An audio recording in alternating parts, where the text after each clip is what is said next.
Hi guys, and welcome back to my channel. As most of you know, I started worm farming last year June. I bought a pound of worms and put them in my compost bin, which was 4 by 4 by 4, and within 2.5 months I had 20 pounds more worm. This story you probably already know if you have seen my previous videos. So here's a question: what happened to my 20 pounds of worm? Well, after harvesting the worms, I made this stand for my compost bins, and I had this in the basement in the house. So 2 bins, that's all I had. 1 layer, 2 layers. So when I harvested the bin, I was so excited because yay, I got 20 times what I bought. But I was also worried. Why? Well, I bought a pound of worms, and in 2.5 months I had 20 times the amount, which means that within another 2.5 months that 20 pounds of worms would become 400 pounds of worms. Within another 2.5 months, that 400 pounds of worms would become 8,000 pounds of worms. And within another 2.5 months, if they continue to multiply at that same rate, that would have become 160,000 pounds of worms. And I was keeping them in my basement. So the question I was asking myself, if they multiply at that rate, what do I do with so many worms? So I was a bit worried, although I was excited. As I was going, every time I go into a room in the basement though, and the winter is 7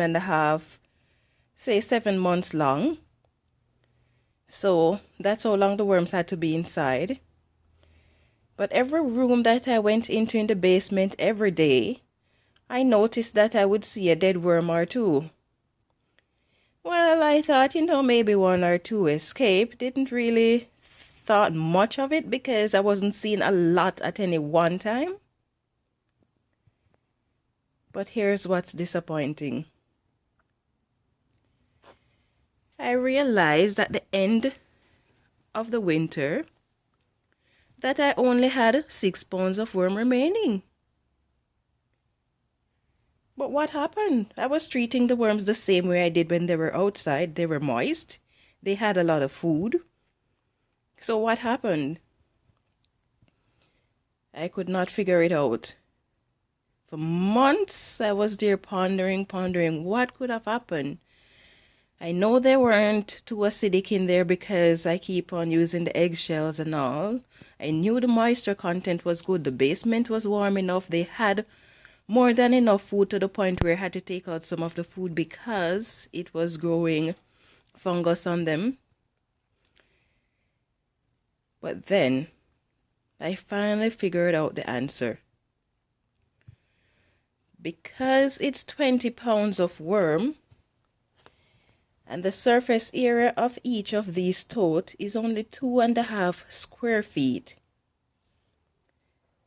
So 2.5 square feet for the top one, 2.5 square feet for the bottom one, right?